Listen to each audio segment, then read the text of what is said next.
A 6-year-old girl said something no one took seriously. "Papa is inside the drum." Days later, police opened a sealed blue barrel in Meerut, India, and realized she was telling the truth. Inside that 220-liter plastic drum, packed in cement and sand, were the dismembered remains of 29-year-old Saurabh Rajput, a merchant Navy officer who had flown home from London just weeks earlier to celebrate his daughter's 6th birthday. He never made it back. His wife, 28-year-old Muskan Rastogi, and her boyfriend, Sahil Shukla, were arrested within days.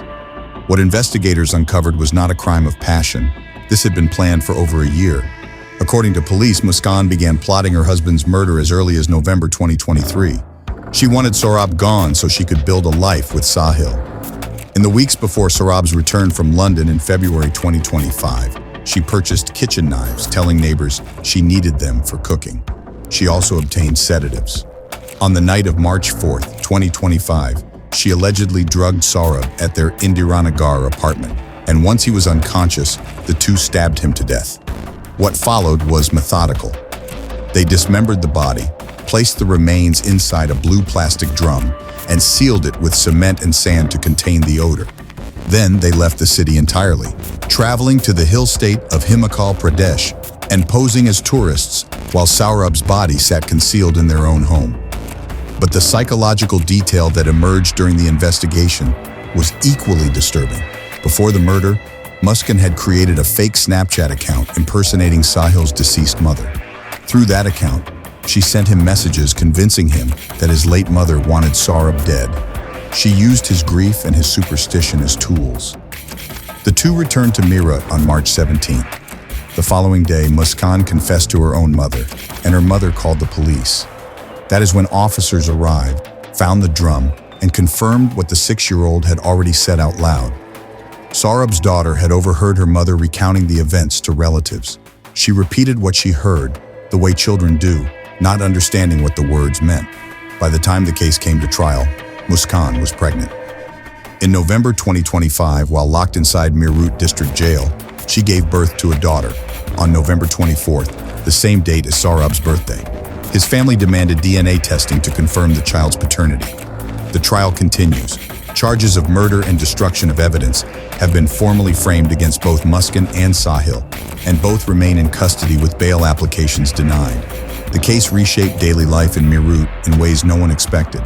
Traders selling blue plastic drums, a common item used across India for storage and transport, began asking buyers for government-issued ID before completing any sale.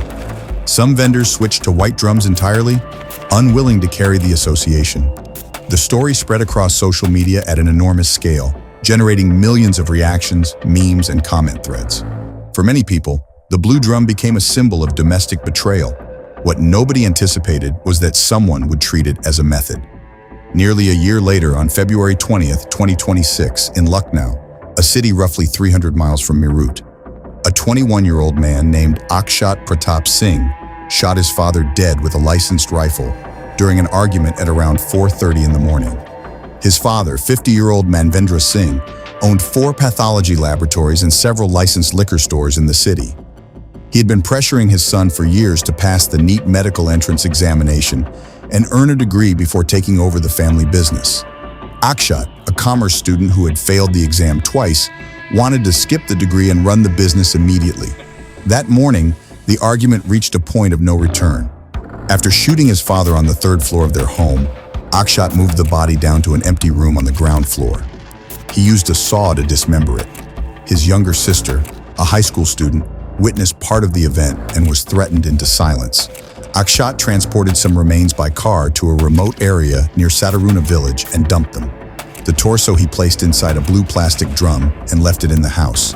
He then filed a missing persons report, told officers his father had traveled to Delhi, and created a WhatsApp group where he publicly pleaded for his father to come home.